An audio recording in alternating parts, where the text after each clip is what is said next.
আজকে বলেছিলাম যে আজকের ব্লগের ছড়াছড়ি, আজকে র্যান্ডাম ব্লগ করব, সেদিনকেও বলেছিলাম, বাট বৃষ্টির জন্য হয়ে ওঠেনি যদিও।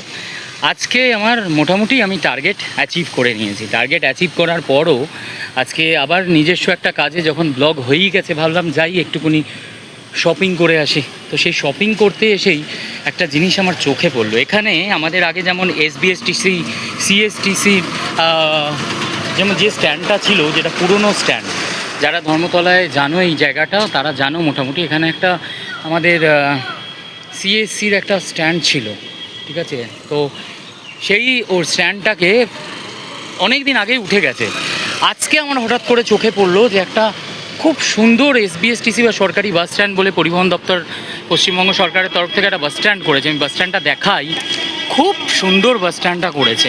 আমার হঠাৎ করে চোখে পড়লো, আমি এখনও পর্যন্ত এটা দেখেই নি। ইভেন আমার ভাই এখান দিয়ে এত যাতায়াত করে, কোনো দিন বলেনি। আগে যেখান থেকে আমরা আমতা, বাগনান, এসবিএসটিসির, সিএসটিসির বাস আমরা পেতাম, এখন সেটা কি সুন্দর একটা বাস ডিপো পুরো করে দিয়েছে, যেখানে অ্যানাউন্সমেন্ট আছে, যেখানে সুন্দর টিকিট কাউন্টার আছে। আমি দেখাই একবার এই জায়গাটা, আমার একদম শিওর যে সবাই জানুন। এখানে পে অ্যান্ড ইউজ, ভেতরে টয়লেট আছে, লেডিস টয়লেট আলাদা আছে।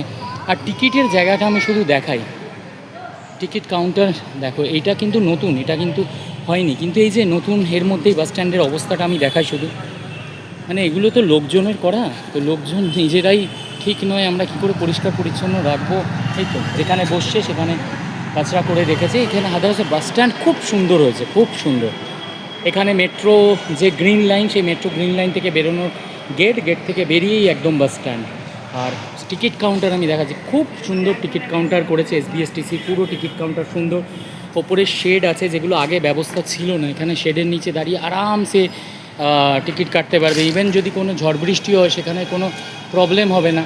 এখানে এটা প্যাসেঞ্জার ওয়েটিং রুম দেওয়া রয়েছে, সুন্দর করে প্যাসেঞ্জার ওয়েটিং রুম রয়েছে, এসি রুম, হ্যাঁ, প্যাসেঞ্জার ওয়েটিং রুম আছে। তারপরে চাইল্ড রাইটস কমিশনের এখানেতে লোক থাকে, যাতে কোনো প্রবলেম না হয়। আর এখানে সমস্ত লিখে দিয়েছে, এই যে ভুটান বাস কাউন্টারের বাস এখান থেকে ছাড়ে। তারপরে আর বাকি সমস্ত মেনশন করে দেওয়া আছে। সব থেকে ভালো যেটা হয়েছে, যারা মেট্রোর গ্রিন লাইন ইউজ করো, বা গ্রিন লাইন কি সেটা আমি এখন আর বোঝাতে যাচ্ছি না, ওরা তোমরা গুগলে দেখলে, বা তোমরা যারা মেট্রোতে আপ ডাউন করো তারা জানো গ্রিন লাইন কি। এই গ্রিন লাইনের মেট্রো জাস্ট এই যে মেট্রোর গেট, গ্রিন লাইন থেকে বেরোনোর, এই মেট্রোর গেট থেকে বেরিয়ে এই বাস স্টপ, এইটা হচ্ছে গ্রিন লাইন মেট্রোর এটা মেন বেরোনোর গেট। আরেকটা গেট হচ্ছে লোকেরা যেখান দিয়ে ঢুকছে, আমি সামনে থেকে দেখাই। এটা হচ্ছে মেন গেট গ্রিন লাইন মেট্রোর, কারণ এখন তো অনেকগুলো আছে মেট্রোর গ্রিন লাইন, যেটা ইস্ট ওয়েস্ট মেট্রো আছে, মেট্রো করিডোর আছে। মেট্রোটাও সামনে থেকে দেখে, এখানে বসার জায়গা আছে। বাস স্টপটা আগে একদম পরিত্যক্ত অবস্থায় ছিল, লোকে এখানে পেচ্ছাপ করতো, পায়খানা কোথাও যাচ্ছে তাই হয়ে গেছিলো। আজকে চেনাই যাচ্ছে না। যারা এসেছো তারা ডেফিনেটলি যদি দেখো চিনতে পারবে না। মেট্রোটা দেখাই শুধু আমাদের, দেখো মেট্রো গ্রিন লাইন, ওপরেই লেখা রয়েছে, আমি দেখিয়ে দিয়ে দেবো, মেট্রো গ্রিন লাইন। দেখো মেট্রো কত সুন্দর, গ্রিন লাইনের মেট্রোটা। আর এই মেট্রো, এটা হচ্ছে মেট্রোর সে বসার জায়গা। এখানে সবাই বসে থাকবে, যারা যারা দূরে গন্তব্যে যাবে, যেমন ভুটান আছে, আরও অন্য জায়গায় নর্থ বেঙ্গল আছে, সেই সব জায়গায়। আর এইটা হচ্ছে মেট্রোর এখান দিয়েও বেরোতে পারে, এখান দিয়েও বেরোনো যায়, আর ওই সাইডেও একটা জায়গা আছে, ওখান দিয়ে বেরোতে। বেরিয়ে এই হচ্ছে বাস স্ট্যান্ড। বাস স্টপটাকে আমি দেখাই শুধু, কত সুন্দর বাস স্টপ করেছে। আর পুরো এসি বাস স্টপ করেছে, যাতে যারা ওয়েট করবে তাদের যেন অসুবিধা না হয়, বাচ্চারা থাকলে তাদের যেন অসুবিধা না হয়। বিশাল বড়। এখানে নর্থ বেঙ্গল স্টেট ট্রান্সপোর্ট কর্পোরেশনের সমস্ত বাস দাঁড়িয়ে আছে। সমস্ত বাস একই জায়গায়। ওই শিলিগুড়ির বাসের ওখানটা যেমন আগে নোংরা ছিল, সেই রকম নোংরা নয় এখানে সমস্ত কশনস দেওয়া রয়েছে, ড্রাইভ কনসিয়াসলি, গো স্লো, অনেক কিছু, মানে খুব সুন্দরভাবে সাজানো। তবে এই যে মানুষ তো নোংরা করে, মানুষের ওটা ক্যারেক্টারের মধ্যে আমাদের রয়ে গেছে ভরে। এবার এত বছরে হঠাৎ করে তো একটু বার করা যাবে না। রাজ্য প্রশাসন প্রচুর চেষ্টা করছে এটাকে বার তো করেই দেবে। যখন ফাইন পড়বে একের পর এক, তখন গিয়ে বুঝতে পারবে। থুতু ফেলা, পেচ্ছাপ করা, পায়খানা করা, এগুলো তো আমি ভুলেই যাচ্ছি। নর্মাল খেয়ে একটা এত সুন্দর বাস স্টপ তৈরি করে দেওয়া হয়েছে মানুষের জন্য। আচ্ছা, এখানে না স্মার্ট কার্ডও, যেটা অবশ্য সেই যখন প্রাক্তন সরকার ছিল তাদের আমলে করা, এগুলো তো উঠিয়ে দিয়েছে। এই যে এত সুন্দর, এই যে প্যাসেঞ্জার ওয়েটিং রুমের সামনেটা আমি শুধু দেখাচ্ছি একবার, কি অবস্থা করে রেখেছে। যেখানেতে কিন্তু অলরেডি ডাস্টবিন দেওয়া রয়েছে, কিন্তু এখানে গ্রিন একটা ডাস্টবিন দেওয়া রয়েছে, তা সত্ত্বেও আমি শুধু অবস্থাটা দেখাই। তো এগুলো কারা করবে? এগুলো পরিষ্কার কারা করবে? সবসময় পরিষ্কার করবে আর যারা আছে তাদের কি দায়িত্বের মধ্যে পড়ে না? এগুলো তো তাদের। এই যে খেয়ে সমস্ত জিনিস, এখানে সমস্ত খাবারের জিনিস এখানেতে ফেলা। আমি দেখাই একদম, এত সুন্দর green room, passenger waiting room, AC passenger waiting room. কিন্তু এই যে এখানের অবস্থাটা দেখুন, শুধু প্যাসেঞ্জার ওয়েটিং রুমে উঠতেই তার একদম সিঁড়ির পাশেই এই অবস্থা।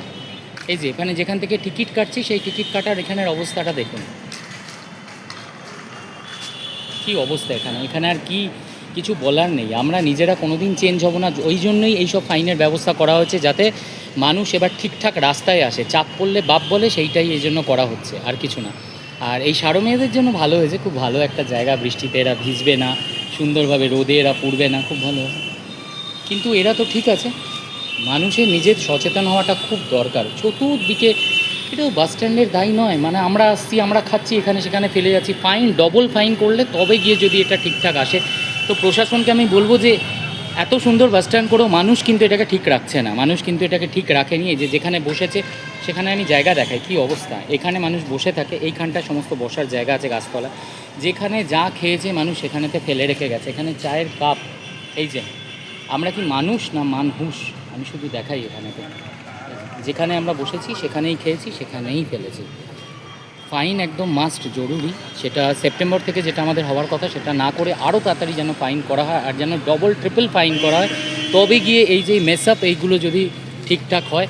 আমি প্রশাসনকে বলবো যে প্রশাসন এর ওপর কড়া দৃষ্টিভঙ্গি আনুক। আমাদের এত সুন্দর বাস স্ট্যান্ড, কিন্তু বাস স্ট্যান্ডটাকে একদম চতুর্দিকে নষ্ট করে রাখার পেছনে একমাত্র দায়ী আমাদের, আমরা যারা প্যাসেঞ্জার, যারা এখানে আসছে বাসের। এখানে এত সুন্দর বাস স্টপ হয়েও যদি এটাকে পরিষ্কার পরিচ্ছন্ন রাখার জন্য মানুষ নিজে না গিয়ে আসে, যাদের জন্য এটা তৈরি করা, যারা এখানে ওয়েট করবে, যারা এখানে শান্তিতে থাকতে পারবে, যারা টিকিট কাটতে পারবে, যারা বৃষ্টিতে ভিজবে না, তারা যদি এই জায়গাটাকে নোংরা করে, তাহলে প্রশাসন কি করবে? প্রশাসন হাত ধরে তো পরিষ্কার করে দেবে না। নিজের জায়গা, নিজের ঘরবাড়ি আমরা যেরকম পরিষ্কার রাখি, তো যেখানে এসে আমরা বাসের, যেখানে এখান থেকে টিকিট কেটে বাসে যাচ্ছি, দূর জায়গায় যাচ্ছি, আমাদের বাচ্চাদের নিয়ে ওয়েটিং রুমেতে আমরা ওয়েট করছি, সেখানের জায়গাটাকে যদি আমরা এরকম কাঁচড়ার আবর্জনায় ভরিয়ে তুলি, তাহলে তো বলতে হবে যে মানুষ তাহলে কোনো দিনই পাল্টাবে না, যতদিন না ওই চাপ পড়বে। চাপ একবার পড়ুক, তারপরেই বাপ বলতে আরম্ভ করবে।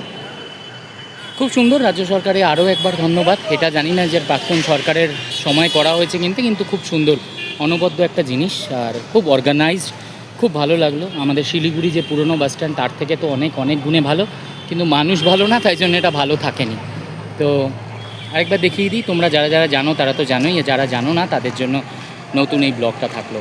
ভালো থেকো, শেয়ার করো, আর প্লিজ এখানেতে এসে তোমরা যদি নর্থ বেঙ্গলে যাও বা ভুটানে যাও, এখানেতে এসে এই নোংরা এগুলো করো না। আর যদি কেউ করে তাকে টোকো, যে সাথে জায়গায় যেন সেই নোংরাগুলো ফেলে, তার জন্য ডাস্টবিন দেওয়া রয়েছে, তার জন্য জায়গা রয়েছে, ময়লা ফেলার জন্য জায়গা রয়েছে। তো এখানে ওখানে খেলে চিপসের প্যাকেট, থুতু, এইসব জিনিস, খাবার খেয়ে চায়ের কাপ যেখানেতে বসলো বাসের তলায়, তারপরে তোমার গাছের তলায় যেখানে বসবে সেখানেতে এইগুলো ফেলা, এইগুলো বন্ধ করুন। আর অবজেকশন করতে শিখুন। আপনি একজন আওয়াজ তুললেই তারপরে মানুষ আরও বেশি সচেতন হবে। আমাদের নিজেদেরকে আগে সচেতন হতে হবে। চলো, তোমরা সবাই ভালো থেকো, আর প্রচুর দেখো, শেয়ার করো, কমেন্ট করো আমার ব্লগ কেমন লাগছে তোমাদেরকে, নতুন নতুন ব্লগ তোমাদের ভালো লাগছে কিনা, আর কীরকম ব্লগ করলে তোমাদের ভালো লাগবে সেটা আমাদেরকে জানিও। ভালো থেকো, টাটা।